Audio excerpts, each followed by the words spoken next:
Mama muda mau cerita cek. Assalamualaikum warahmatullahi wabarakatuh. Hai, apa kabar kalian semuanya? Mama doain semuanya dalam keadaan baik-baik saja ya. Selamat datang kembali di channel Vita Pariana. Ya, banyak sekali legenda cerita rakyat yang tersebar di seluruh negeri ya. Dan kali ini Mama Vita mau menceritakan salah satu legenda yang berasal dari Jawa Tengah, yaitu asal-usul Danau Rawapening. Terima kasih buat kalian semuanya sudah subscribe channel ini. Mama doain selalu lancar rezekinya. Amin ya. Dan yang belum subscribe, boleh kali ya dibantu subscribe gitu ya. Mumpung subscribe itu gratis gitu loh guys. Jangan lupa juga untuk nyalakan tanda notifikasinya biar kalian semuanya bisa dengerin video-video terbaru dari Mama. Yang pastinya tuh ceritanya seru-seru. Cerita kali ini Mama itu mau bahas karena ada requestan dari salah satu subscriber Mama. Ya memang sejak kecil ya Mama tuh sering mendengar cerita legenda tentang Rawapening. Kebetulan banget nih. Lokasi ini tuh deket banget sama kampung halaman Mama, yaitu yang berada di Kecamatan Tuntang dekat Kota Salatiga. Rawapening merupakan salah satu danau alam yang berada di daerah Kabupaten Semarang dan memiliki luas sekitar 2.670 hektar. Dan saat ini, Rawapening itu menjadi salah satu objek wisata yang terkenal di Jawa Tengah, guys. Di balik keindahan alamnya, ternyata Rawapening ini menyimpan sebuah legenda menarik yang banyak orang tahu itu ini berkaitan sama sosok ular naga dan juga seorang anak kecil yang bernama Baru Klinting. Kecuali itu juga ada kisah-kisah misteri di baliknya, guys. Belum banyak yang tahu ya ada kisah-kisah misteri seperti apa. Ya udah, kalau misalnya kalian penasaran sama cerita ini, kita dengerin bareng-bareng yuk. Dahulu kala ada sebuah desa bernama Desa Ngasem. Nah, di desa tersebut tinggallah seorang wanita cantik bernama Endang Sawitri. Kita singkat aja panggilnya namanya Mbak Endang. Mbak Endang ini merupakan anak kepala desa bernama Ki Selagondang. Bukan gendeng ya guys, ya kali masa ada orang mau dipanggil gendeng. Pada suatu hari, Mbak Endang ini diminta sama bapaknya untuk meminjam sebuah barang pusaka milik Ki Hajar Salokantara untuk melancarkan panen hasil bumi di desanya. Kebetulan Ki Hajar Salokantara ini kayak orang semacam orang sakti gitu loh, dan hobinya itu tuh suka bertapa alias meditasi. Dikasih pinjem lah pusaka tadi tuh ke si Mbak Endang. Nah akhirnya sebelum pulang nih Ki Hajar tuh bilang, Mbak nanti jangan taruh pusakanya di atas pangkuannya ya, kalau tidak mau terjadi sesuatu yang buruk. Alah dalam Mbak Endang tuh kelupaan guys, dia tuh nggak sengaja naruh pusakanya tadi di pangkuannya dia, dan tiba-tiba Mbak Endang hamil. Perutnya tuh tiba-tiba buncit guys. Nah bapaknya tahu kan, setelah itu bapaknya tadi si Ki Selagondang meminta dan memohon kepada Ki Hajar Salokantara untuk menikahi putrinya. Ya kali ya anak kepala desa malu kan kalau misalnya tiba-tiba hamil gitu nggak ketahuan siapa bapaknya. Dengan berat hati Ki Hajar itu mau menikahi Mbak Endang dan menjadikannya seorang istri. Nah menikahlah mereka. Tapi setelah menikah Ki Hajar Saloka Dewantara ini malah melanjutkan bertapanya di salah satu gua yang terletak di Gunung Telomoyo. Kasian banget ya nikahnya LDR. Sebelum dia pergi, Ki Hajar ini juga menitipkan sebuah lonceng yang kalau dalam bahasa Jawa itu dipanggilnya kelintingan itu ya, klinting gitu, kepada istrinya dan berpesan untuk nanti dikasih ke calon anaknya yang akan lahir. Lahirlah seorang anak dari rahim Mbak Endang tadi, tapi waktu dia lahir dia tuh berwujud sebagai sesosok ular naga dan diberi nama Baru Klinting. Nah ternyata nama Klinting itu diambil dari lonceng yang pemberian bapaknya tadi. Ya sebagai seorang ibu Mbak Endang tuh tetap merawat anaknya dengan tulus walaupun wujudnya naga.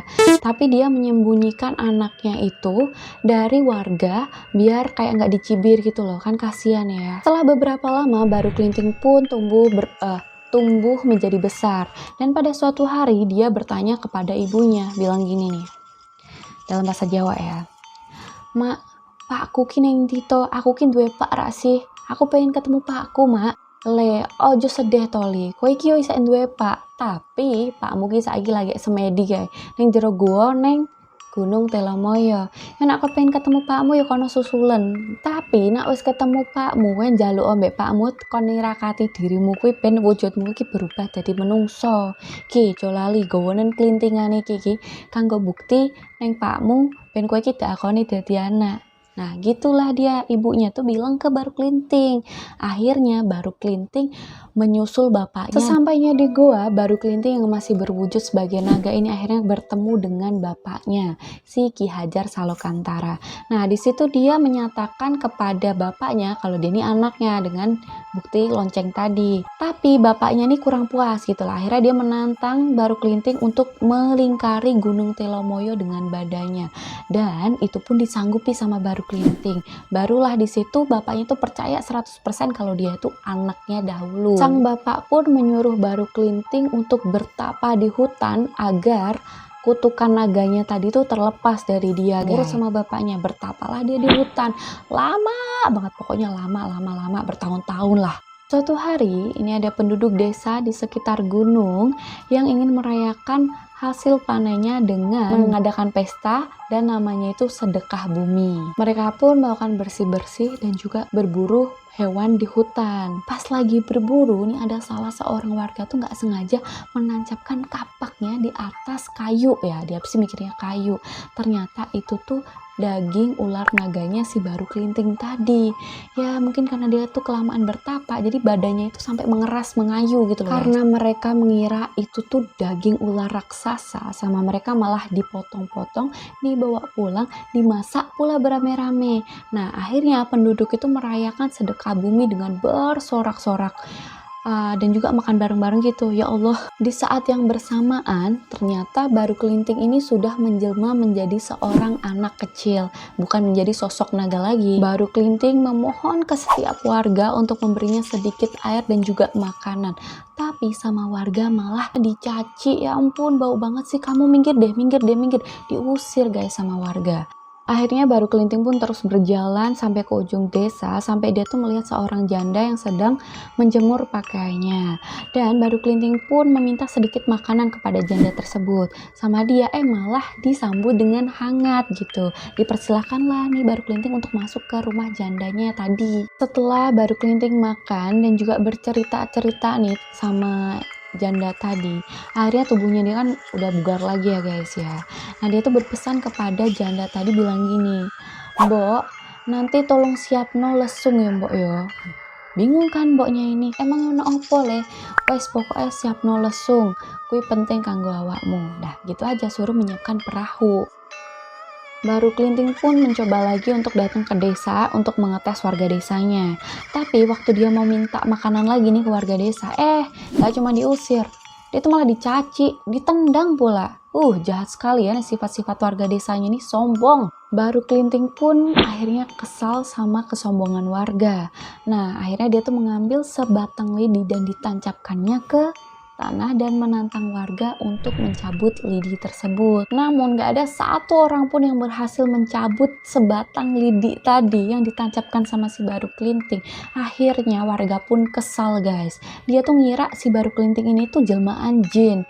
Nah warga tuh berombong-rombong tuh mau mengejar si Baru Klinting tadi. Sebelum ngejar sampai nangkep nih Baru Klinting, tiba-tiba dia tuh nyabut tuh lidi, dicabutlah sama dia dan tersemburlah air yang sangat deras sampai itu bikin desa tersebut tuh banjir. Airnya pun terus mengucur sampai menenggelamkan desa tersebut. Nah, nggak ada satu warga pun yang selamat pada saat kejadian itu, namun hanya seorang warga. Ingat nggak yang tadi janda bantuin Baru Klinting?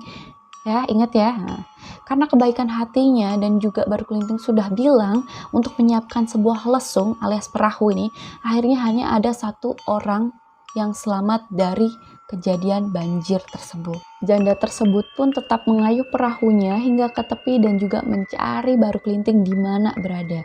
Tapi dia pun tidak menemukan Baru Klinting. Nah, konon ceritanya Baru Klinting ini menjelma lagi menjadi sosok ular naga dan sampai sekarang tuh masih berada di Danau Rawapening. Ya, itulah kisah awal mula terbentuknya Danau Rawapening menurut kisah legenda rakyat. Jadi Kenapa rawa? Karena di sekitar danau itu banyak rawa-rawa.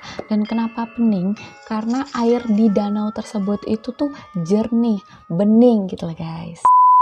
Selain legenda rawa pening yang erat kaitannya dengan sosok ular naga yang merupakan jelmaan dari Baru Kelinting, ternyata ada sisi dan cerita mistis lainnya yang lumayan cukup bikin bulu kuduk kita merinding dari danau rawa pening ini.